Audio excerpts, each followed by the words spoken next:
जय माता दी। माता रानी आप और आपके परिवार पर अपनी असीम कृपा बनाए रखे। आज हम देवी भागवत पुराण की कथा में तृतीय स्कंद का 16वां अध्याय शुरू कर रहे हैं।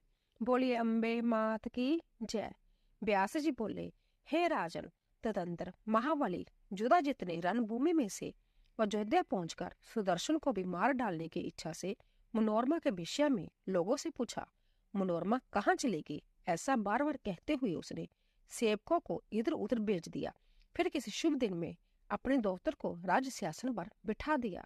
समस्त मंत्रियों के साथ गुरु वशिष्ठ ने अथर्ववेद के कल्याणकारी मंत्रों का उच्चारण करके जल पूरित समस्त कलशों से राजकुमार शत्रुजित का अभिषेक किया गया।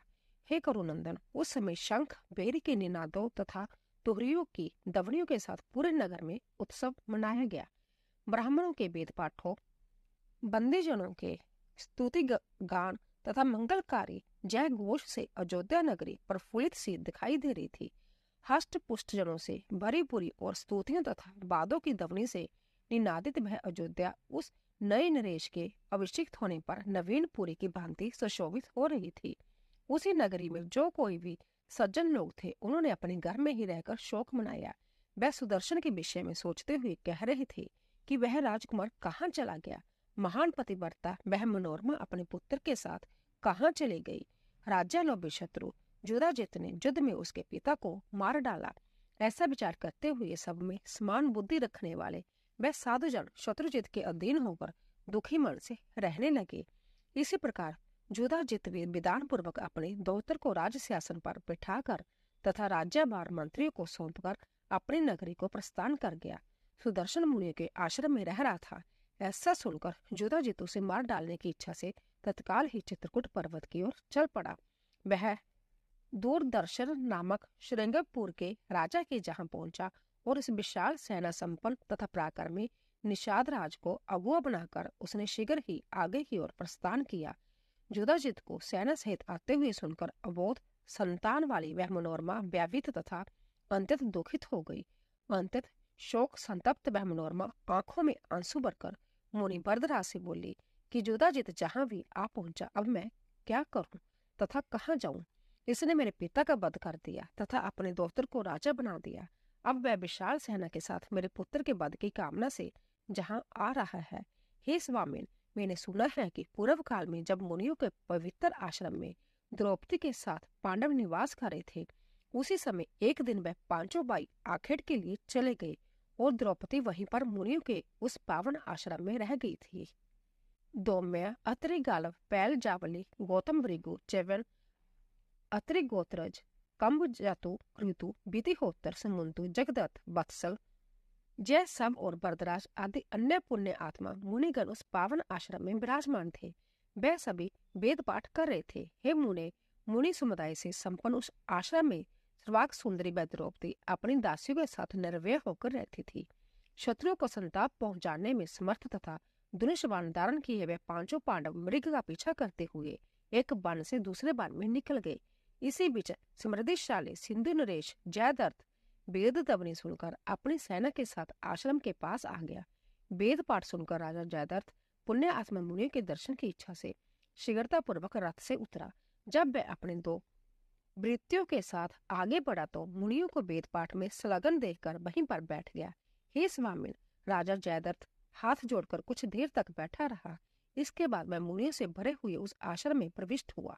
फिर मुनियों की पत्नियां तथा अन्य स्त्रियां वहां बैठे हुए राजा जयद्रथ को देखने की इच्छा से वहां आ गई और लोगों से पूछने लगी, यह कौन है। उन्हीं स्त्री के साथ परम सुंदरी द्रौपदी भी आई थी। जयद्रथ की दृष्टि दूसरी लक्ष्मी के समान प्रतीत हो रही थी, उस द्रौपदी पर पड़ गई।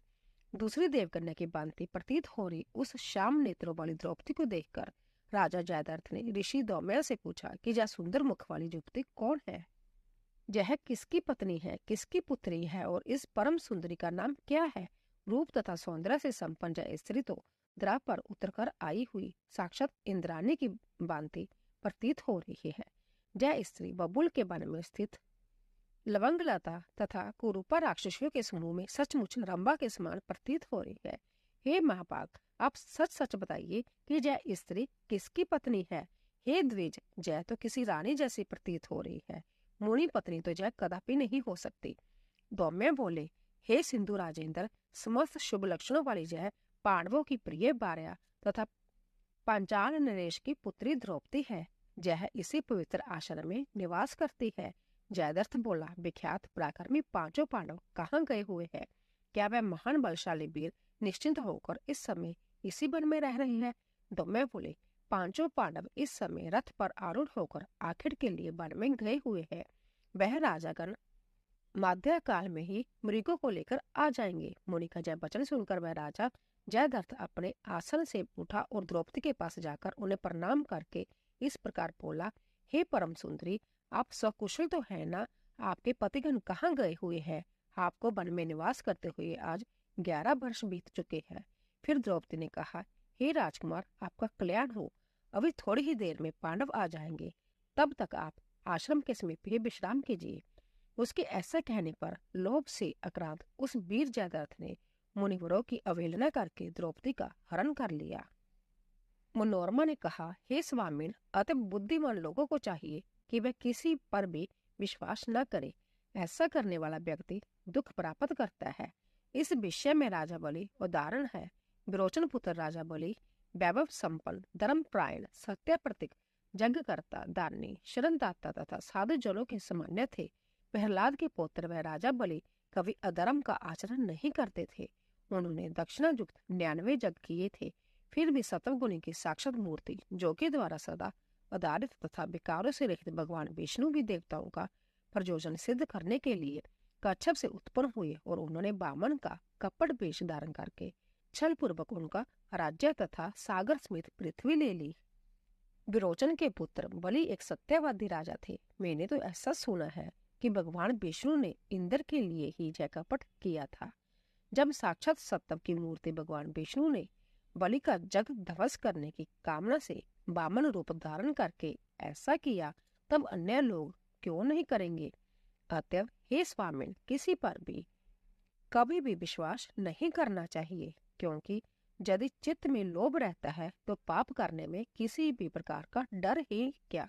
हे मुने, लोभ के वशीभूत प्राणी सभी प्रकार के पाप कर बैठते हैं। उस समय किसी को परलोक का किंच मात्र भी भय नहीं रहता। लोभ से नष्ट हुए चित्त वाले प्राणी दूसरों का धन हड़पने के लिए मन, वचन तथा कर्म से स्वयं तत्पर रहते हैं। देवताओं की निरंतर आराधना करके मनुष्य उनसे धन की कामना करते हैं। यह निश्चित है कि वह देवता अपने हाथों से धन उठाकर उन्हें देने में पूरी तरह से समर्थ नहीं है, किंतु व्यवसाय, दान, चोरी अथवा बलपूर्वक लूट आदि किसी भी माध्यम से मनुष्य का अभिलाषित धन उन देवताओं द्वारा दूसरे के पास ले जाकर के उन्हें दे दिया जाता है। विक्रय करने के लिए प्राप्त धान्य तथा वस्त्र आदि का संग्रह करके वेश्या इस भावना से देवताओं की पूजा करता है कि मेरे पास विपुल धन हो जाए। हे परंतप, क्या इस व्यापार के द्वारा दूसरों का धन ग्रहण करने की उन्हें इच्छा नहीं होती? वस्तु का संग्रह करने के बाद से ही वह भाव महंगा होने की इच्छा करने लगता है। हे ब्राह्मण, इस प्रकार सभी प्राणी दूसरों का धन ले लेने के लिए निरंतर तत्पर रहते हैं, तो फिर विश्वास कैसा? लोभ तथा मोह से घिरे हुए लोगों का तीर्थ दान अध्ययन सब व्यर्थ हो जाता है। उनका किया हुआ वह सारा कर्म न करने के समान हो जाता है। अंत्य हे महाभाग, इस जुदाजित को घर लौटा दीजिए। हे द्विजोत्तम, जानकी की भांति मैं अपने पुत्र के साथ यही निवास करूंगी। मनोरमा के ऐसा कहने पर तेजस्वी वर्ध मुनि जी राजा जुदाजित के पास जाकर उनसे बोले, हे राजन, हे नृपश्रेष्ठ, अपनी इच्छा अनुसार आप अपने नगर को चले जाएं। छोटे बालक वाली जब मनोरमा बड़ी दुखी है, वह नहीं आ रही है। जुदाजित बोला, हे सौम्य मुने, आप हट छोड़ दीजिए और मनोरमा को विदा कीजिए। इसे छोड़कर मैं नहीं जाऊंगा। यदि आप नहीं मानोगे तो मैं इसे अभी बलपूर्वक ले जाऊंगा। ऋषि बोले, जैसे प्राचीन काल में विश्वामित्र वशिष्ठ मुनि की गोद ले जाने के लिए उद्यत हुए थे, उसी प्रकार यदि आप में शक्ति हो तो आज मेरे आश्रम से इसे बलपूर्वक ले जाइए। 17वां अध्याय। व्यास जी बोले, हे राजन, वरदराज मुनि जी का यह वचन सुनकर राजा जुधाजित ने अपने प्रधान अमात्य को बुलाकर बड़ी सावधानी से उनसे पूछा, हे सुबुद्धे, आप बताएं कि अब मुझे क्या करना चाहिए। हे सुवर्त्या, क्या मधुर वचन बोलने वाली मनोरमा को पुत्र सहित बलपूर्वक ले चलूं? अपना कल्याण चाहने वाले पुरुष को चाहिए कि वह तुच्छ शत्रु को भी अपेक्षा न करे, क्योंकि वह राज जश्मा रोग के समान बढ़कर मृत्यु का कारण बन जाता है। जहाँ न कोई सेना है और न कोई योद्धा ही है जो मुझे रोक सके। अंत मैं अपने दोहतर के शत्रु उस सुदर्शन को पकड़कर अभी मार डालूंगा। यदि मैं बलपूर्वक इस प्रयत्न में सफल हो जाता हूँ तो उसका राज्य निष्कंटक हो जाएगा। सुदर्शन के मर जाने पर निश्चय ही वह निर्भय हो जाएगा। प्रधान अमात्य ने कहा, हे राजन, ऐसा दुस्साहस नहीं करना चाहिए। अभी आपने वरदराज मुनि का वचन सुना ही है। हे मान्य, उन्होंने इस संबंध में विश्वामित्र का दृष्टांत दिया है। प्राचीन समय में विश्वामित्र एक समृद्धिशाली तथा प्रसिद्ध राजा थे। एक बार वह महाराज घूमते हुए महर्षि वशिष्ठ के आश्रम में जा पहुंचे। प्रतापी राजा में श्रेष्ठ वह महाराज विश्वामित्र उन्हें प्रणाम करके मुनि द्वारा प्रदत्त आसन पर बैठ गए। उसके बाद महात्मा वशिष्ठ ने उन्हें भोजन के लिए निमंत्रण किया। तब वह महायशस्वी गादी पुत्र विश्वामित्र अपने सैनिकों से उपस्थित हो गए। उस समय बक्से तथा बोजिया आदि जो भी आवश्यक हुआ वह सब उनके नंदिनी गुणों ने उपस्थित कर दिया। सेना समेत राजा विश्वामित्र मनोवांछित भोजन करके ऐसे नंदिनी गुणों का प्रभाव समझकर वह राजा उन मुनि श्रेष्ठ वशिष्ठ जी से नंदिनी गुण मांगने लगे। विश्वामित्र बोले, हे मुने, मैं आपको प्राप्त दूध देने वाली हजारों गौएं दूंगा। आप मुझे जय अपनी नंदिनी गौ दे दीजिए। हे प्रथम, मैं यही प्रार्थना कर रहा हूँ। वशिष्ठ जी बोले, हे राजन, जय गौ हवन के लिए अवश्य प्रदान करती है, अंत मैं इसे किसी प्रकार भी नहीं दे सकता। आपके 1000 गौएं आपके ही पास रहे। विश्वामित्र बोले, हे साधो, मैं आपकी इच्छा के अनुसार 10,000 अथवा 1,00,000 गौएं दे रहा हूँ। आप नंदिनी मुझे दे दीजिए, नहीं तो मैं इसे बलपूर्वक ग्रहण कर लूंगा। वशिष्ठ बोले, हे नरपते, जैसी आपकी रुचि हो आप इसे बलपूर्वक अभी ले लीजिए, किंतु हे राजन, मैं तो इस नंदिनी को स्वेच्छा से अपने आश्रम से आपको नहीं दूंगा। जय सुनकर राजा विश्वामित्र ने अपने महाबली अनुचरों को आदेश दिया कि तुम लोग इस नंदिनी गौ को ले चलो। तब बल के अभिमान में चूर उन अनुचरों ने आक्रमण करके उस धेनु को बलपूर्वक बांधकर पकड़ लिया। तब आंखों में आंसू भरकर कांपती हुई उस नंदिनी ने मुनि से कहा, हे मुने, आप मुझे क्यों त्याग रहे हैं? जब सब मुझे बांधकर खींच रहे हैं। वशिष्ठ ने कहा, हे उत्तम दूध देने वाली नंदिनी, मैं तुम्हें त्याग नहीं रहा हूँ। जय राजा तुम्हें बलपूर्वक ले जा रहा है, जबकि मैंने अभी इनका स्वागत किया है। हे शुभे, मैं क्या करूं? मैं अपने मन से तुम्हें छोड़ना नहीं चाहता। मुनि के ऐसा कहने पर वह धेनु क्रोधित हो गई और कर्कश शब्दों वाला अंत्यत भयंकर हमबारव करने लगी। उसी समय उसके शरीर से महाभयंकर दैत्य ठहरो ठहरो ऐसा कहते हुए निकल पड़े। वह शास्त्र धारण किए हुए थे और उनका शरीर कवच से ढका हुआ था। उन्होंने सारी सेना का संहार कर दिया और नंदिनी को उनसे छुड़ा दिया। तब अंत्यत व्यथित होकर राजा विश्वामित्र अकेले ही घर लौट गए। वह अपने मन में सोचने लगे, हाय, मैं कितना पापी है, दीन आत्मा हूँ। क्षत्रिय बल की निंदा करते हुए वह विश्वामित्र ब्राह्मण के बल को महान तथा दुराध्य समझकर तप करने लगे। महावन में अनेक वर्षों तक कठोर तपस्या करके विश्वामित्र ने शास्त्र धर्म का त्याग करके अंत में ऋषि तत्व प्राप्त कर लिया। अंत्य, हे राजेंद्र, आप ऐसा अद्भुत व्यय न करें, क्योंकि तपस्वियों के साथ किया जाने वाला युद्ध निश्चित ही कुल का नाश करने वाला होता है। अंत्य, आप तपोनिधि मुनिवर भरतराज के पास अभी जाइए और उन्हें आश्वासन दीजिए, हे राजेंद्र, सुदर्शन को यहीं छोड़ दीजिए, जिससे वह आनंद पूर्वक रह सके। हे राजन, यह दीन बालक आपका क्या आहित कर सकेगा? ऐसे दुर्बल एवं अनाथ बालक के प्रति आपका यह वैरभाव व्यर्थ है। हे निरपश्रेष्ठ, सर्वत्र दया करनी चाहिए। जय संसार सदा देव के अधीन रहता है। ऐश्वर्य करने से क्या लाभ? जो होनी होगी वह तो होकर ही रहेगी। हे राजन, देवयोग से कभी वज्र तृण बन जाता है और किसी समय तृण वज्र बन जाता है, इसमें संदेह नहीं है। देवयोग से ही खरगोश सिंह को और मच्छर हाथी को मार देता है। अंत्य, हे मेधाभिन, आप दुस्साहस छोड़िए तथा मेरा हित कर वचन मानिए। व्यास जी बोले, हे जन्मेजय, मंत्री की यह बात सुनकर नृप श्रेष्ठ राजा युधाजित वरदराज मुनि को सिर झुकाकर प्रणाम करके अपने पुर को चले गए। तब रानी मनोरमा भी निश्चित हो गई और उस आश्रम में रहती हुई अपने सत्यवर्ती पुत्र सुदर्शन का पालन करने लगी। अब वह सुंदर कुमार मुनि बालकों के साथ सर्वत्र निर्भय होकर क्रीड़ा करता हुआ दिनों दिन बढ़ने लगा।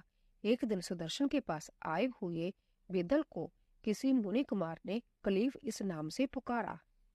उसे सुनकर सुदर्शन ने उसके एकाक्षर कलीम शब्द को स्पष्ट से धारण कर लिया और उस अनुस्वार विहीन अक्षर का ही वह बार बार उच्चारण करने लगा। बालक ने इस कामराज नामक बीज मंत्र को मन से ग्रहण कर लिया और उसे हृदय गम करके आदर पूर्वक जपना प्रारंभ कर दिया। हे महाराज, देवयोग से ही उस बालक सुदर्शन को यह कामराज नामक अद्भुत बीज मंत्र स्वयं प्राप्त हो गया। उस समय केवल 5 वर्ष की अवस्था में ही वह ऋषि तथा संत से विहन और ध्यान तथा न्याय रहित मंत्र प्राप्त कर मन ही मन उसे जपता हुआ खेलता तथा सोता था। उस मंत्र को संभव सबका सार समझकर वह सुदर्शन उसे कभी नहीं भूलता था। मुनि ने 11वें वर्ष में उस राजकुमार का उपनयन संस्कार किया और उसे वेद पढ़ाया एवं सांगोपांग दोनों विद्या तथा नीति शास्त्र की विधिवत शिक्षा दी। उस बालक ने उसी मंत्र के प्रभाव से समस्त विद्याओं का सम्यक अभ्यास कर लिया। एक बार उसने देवी के रूप का प्रत्यक्ष दर्शन भी किया। उस समय वह लाल वस्त्र धारण किए हुए थी। उनके विग्रह का रंग भी लाल था और उनके सभी अंगों में रक्त वर्ण के ही आभूषण सुशोभित हो रहे थे। इस प्रकार का दिव्य स्वरूप धारण कर वाहन गरुड़ पर विराजमान उन अद्भुत वैष्णवी शक्ति को देखकर राजकुमार सुदर्शन के मुखमंडल पर प्रसन्नता छा गई। इस प्रकार समस्त विद्याओं का रहस्य जानने वाले वह सुदर्शन उस वन में रहकर जगदम्बा की उपासना करता हुआ नदी तट पर विचरण करने लगा। उसी वन में भगवती जगदम्बा ने उसे धनुष, नेक तीक्ष्ण बाण, तो नीर तथा कवच प्रदान किए। इसी समय सभी शुभ लक्षणों से युक्त शशिकला नाम से विख्यात काशीराज की परम प्रिय पुत्री ने उस वन में रहने वाले समस्त शुभ लक्षणों से संपन्न पराक्रमी तथा दूसरे कामदेव के समान प्रतीत होने वाले राजकुमार सुदर्शन के विषय में सुना। बंदीजनों के मुख से अति सम्मानित राजकुमार के विषय में सुनकर शशिकला ने मन ही मन बुद्धि पूर्वक उसे पति रूप में वर्ण करने का निश्चय कर लिया।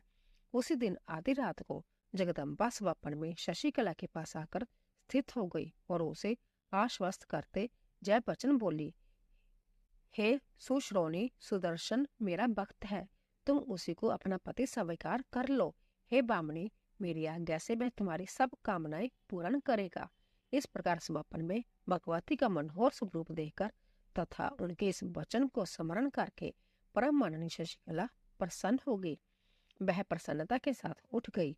उसकी माता ने उसे हर्षित देखकर बार बार प्रसन्नता का कारण पूछा, किंतु उस सुंदरी ने अति लज्जा के कारण कुछ नहीं बताया। स्वप्न का बार बार स्मरण करके प्रसन्नता से युक्त होकर वह जोर से हंस पड़ती थी।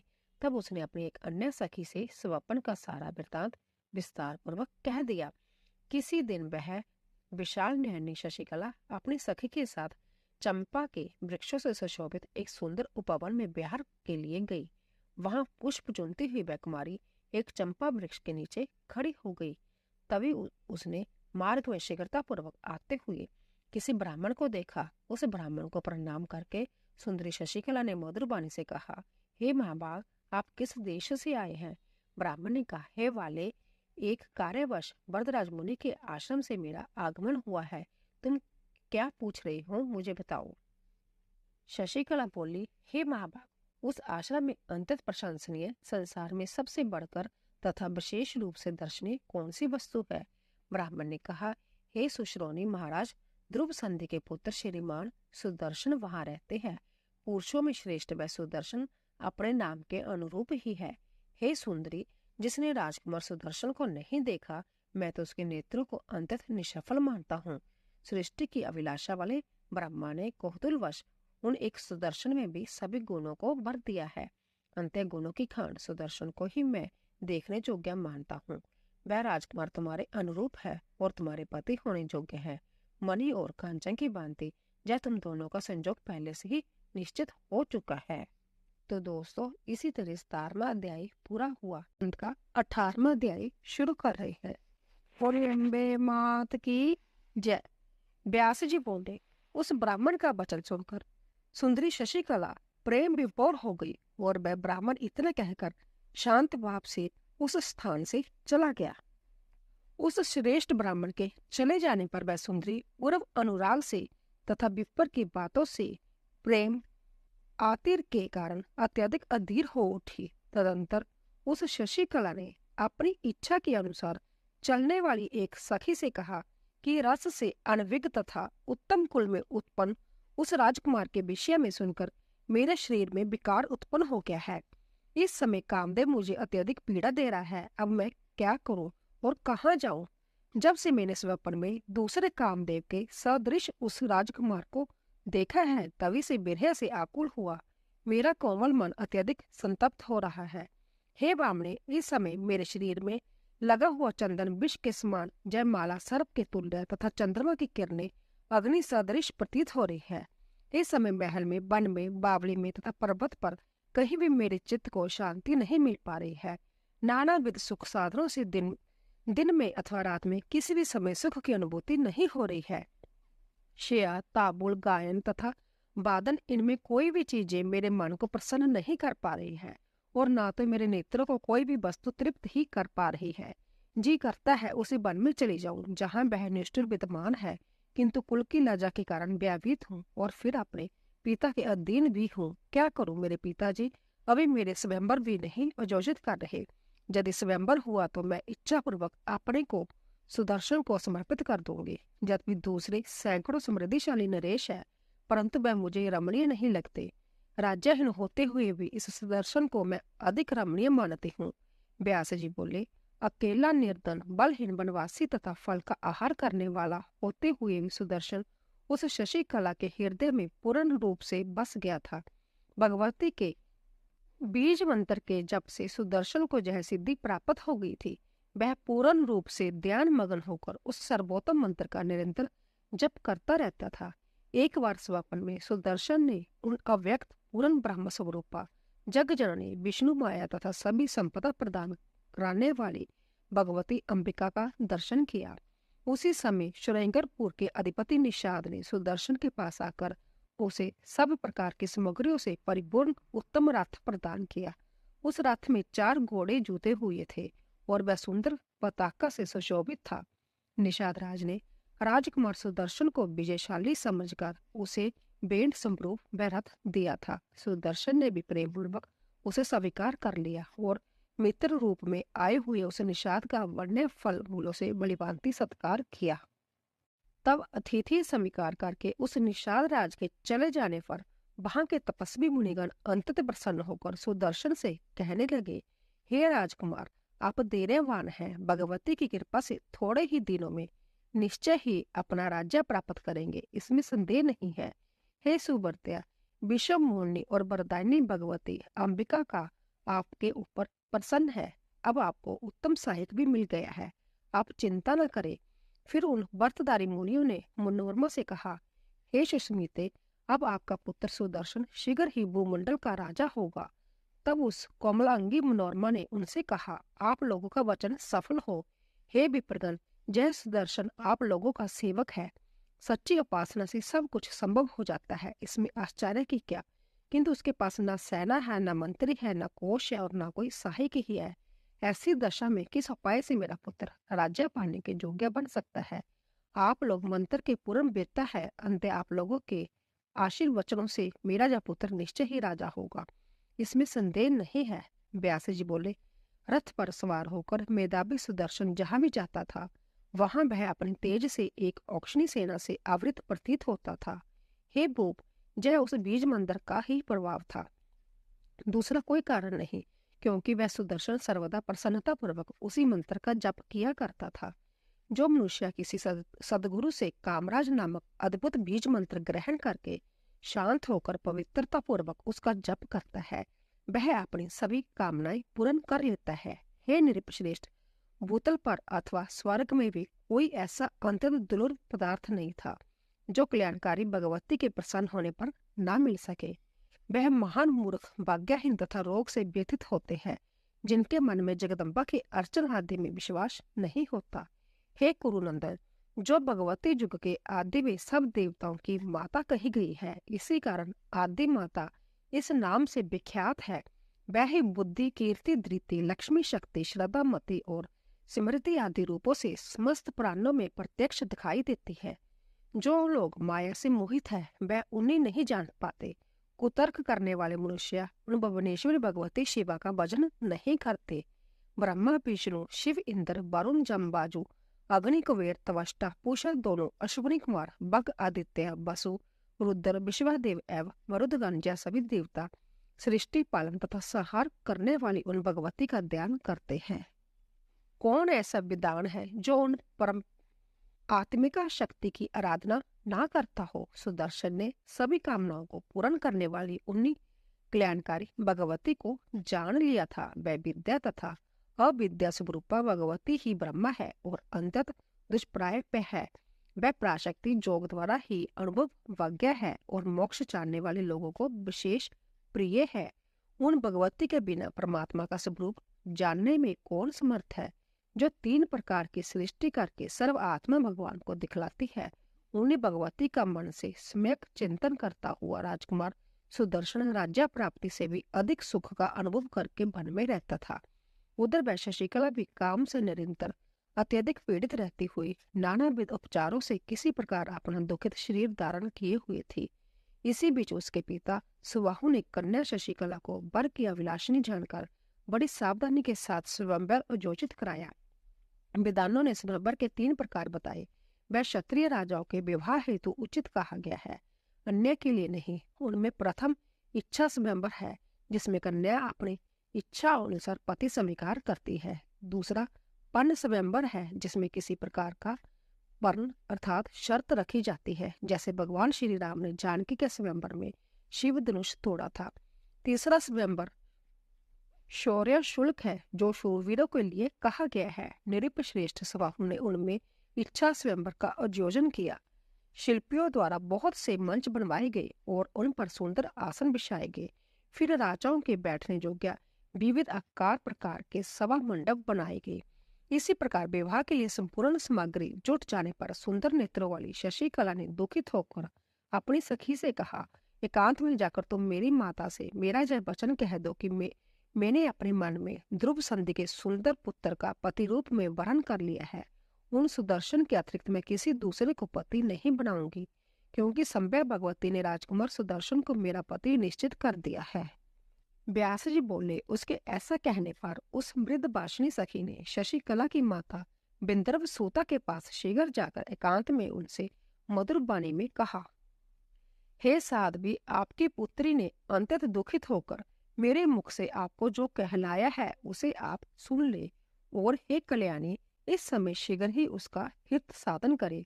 उसका कथन है कि वरदराज मुनि के आश्रम में जो ध्रुव संधि के पुत्र सुदर्शन रहते हैं, उनका मैं अपने मन में पति रूप में वरण कर चुकी हूँ। अंत्य मैं किसी दूसरे राजा का वरण नहीं करूंगी। व्यास जी बोले। वह वचन सुनकर रानी ने राजा के ऊपर आने पर पुत्री की सारी बातें ज्यों की त्यों उनको बताई। उसे सुनकर राजा सुबाहु आश्चर्य में पड़ गए और बार बार मुस्कुराते हुए वह अपनी भार्या गंधर्व राजकुमारी से यथार्थ बात कहने लगे। हे सुब्रू, तुम तो यह जानती ही हो कि वह बालक राज्य से निकाल दिया गया है और निर्जन वन में अकेले ही अपनी माता के साथ रहता है। उसी के लिए राजा वीरसेन युधाजित के द्वारा मार डाले गए। हे सुनैने, वह निर्धन योग्य पति कैसे हो सकता है? तुम यह बात पुत्री शशिकला से कह दो कि बड़े से बड़े प्रतिष्ठ राजा इस स्वयंवर में आने वाले हैं। अंत्य उनके प्रति ऐसी अप्रिय बात वह कभी भी न बोले। 19वां अध्याय। व्यास जी बोले। पति के ऐसा कहने पर रानी ने सुंदर मुस्कान वाली उस कन्या को अपनी गोद में बैठाकर उसे आश्वासन दे करके जय मधुर वचन कहा, हे सुदति, तुम मुझसे ऐसी अप्रिय एवं निष्प्रिय योजना बात क्यों कह रही हो? हे सुवर्ते, इस कथन से तुम्हारे पिता बहुत दुखित हो रहे हैं। वह सुदर्शन बड़ा ही अभागा, राज्य अच्युत, आश्रयहीन और सेना तथा कोष से बीहन है। बंधु बांधवों ने उसका परित्याग कर दिया है। वह अपनी माता के साथ वन में रहकर फल मूल खाता है और अत्यंत दुर्बल है। इसीलिए वह मंदभाग्य एवं वनवासी बालक समर्था तुम्हारे योग्य वर नहीं है। हे पुत्री, तुम्हारे योग्य अनेक राजकुमार जहाँ उपस्थित है, जो बुद्धिमान, रूपवान, सम्माननीय और राज चिन्हों से अलंकृत है। इसी सुदर्शन का एक कांतिमान, रूप संपन्न तथा सभी शुभ लक्षणों से युक्त वायवी है, जो इस समय कौशल देश में राज्य करता है। हे सुब्रू, इसके अतिरिक्त मैंने एक और जो बात सुनी है, तो उसे सुनो। राजा जुताजित उस सुदर्शन का वध करने के लिए सतत प्रयत्नशील रहता है। उसने घोर संग्राम करके इसके नाना राजा वीर सैन को मारकर पुण्य मंत्रियों के साथ मंत्रगा करके अपने दोहतर शत्रुजित को राज्य पर अभिषिक्त कर दिया था। इसके बाद वरदराज मुनि के आश्रम में शरण लिए उस सुदर्शन को मारने की इच्छा से वह वहां भी पहुंचा, किंतु मुनि के मना करने पर अपने घर लौट गया। शशिकला बोली, हे माता, मुझे तो वह वनवासी राजकुमार ही अंत्यत अविष्ट है। पूर्व काल में शारथी की आज्ञा से ही उनकी पतिव्रता पुत्री सुकन्या च्यवन मुनि के पास जाकर उनकी सेवा में तत्पर हो गई थी। उसी प्रकार मैं पति सेवा करूंगी। पति की सेवा सुरक्षा स्त्रियों के लिए स्वर्ग तथा मोक्ष प्रदान करने वाली होती है। अपने पति के लिए कपट रहित व्यवहार स्त्रियों के लिए निश्चित रूप से सुखदायक होता है। संभव भगवती उस श्रेष्ठ वर्ण का वर्ण करने के लिए मुझे स्वप्न में आज्ञा दे चुकी है। अंत्य उनको छोड़कर मैं किसी अन्य राजकुमार का वर्ण कैसे करूं?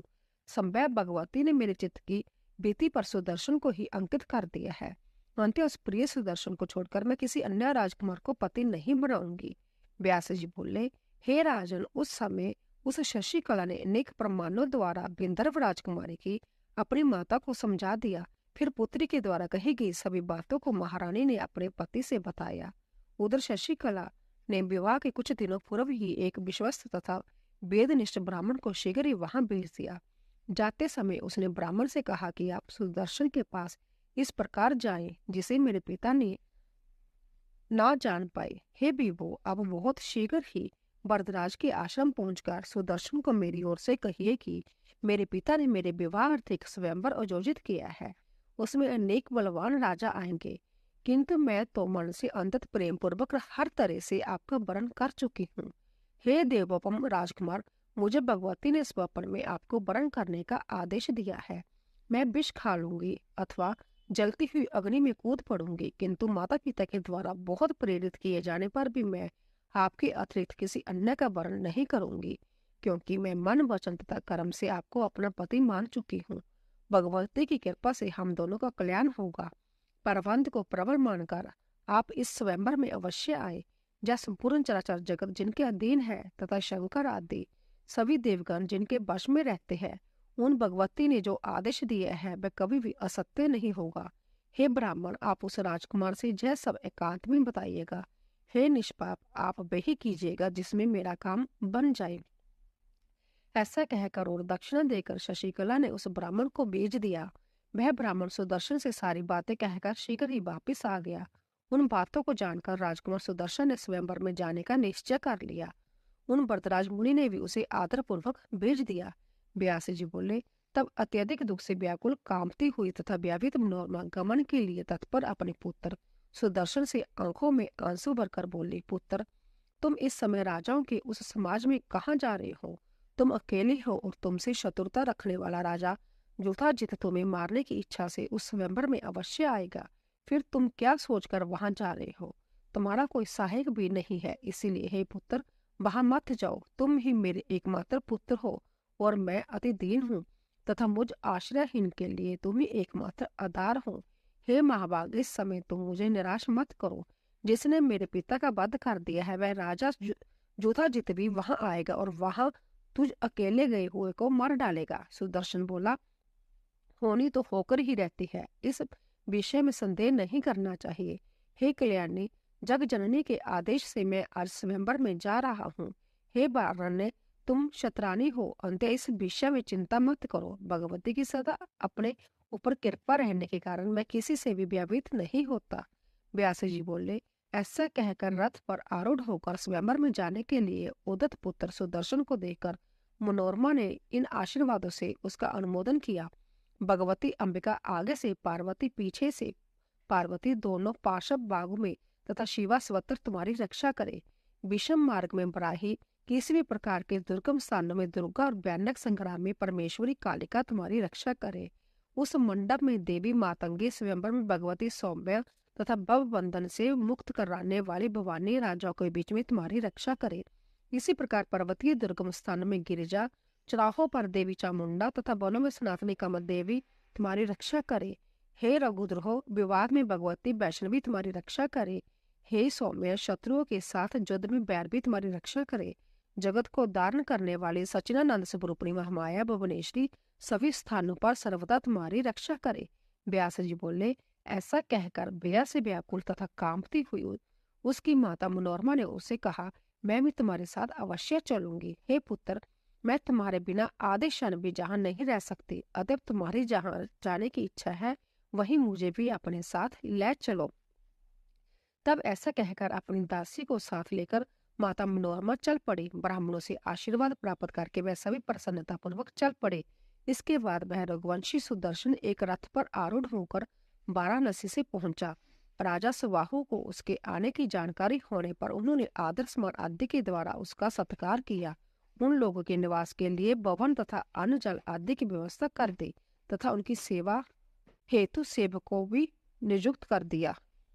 इसके बाद वहां अनेक देशों के राजा महाराजा एकत्रित हुए। वहां अपने नाती को साथ लेकर युधाचित भी आया।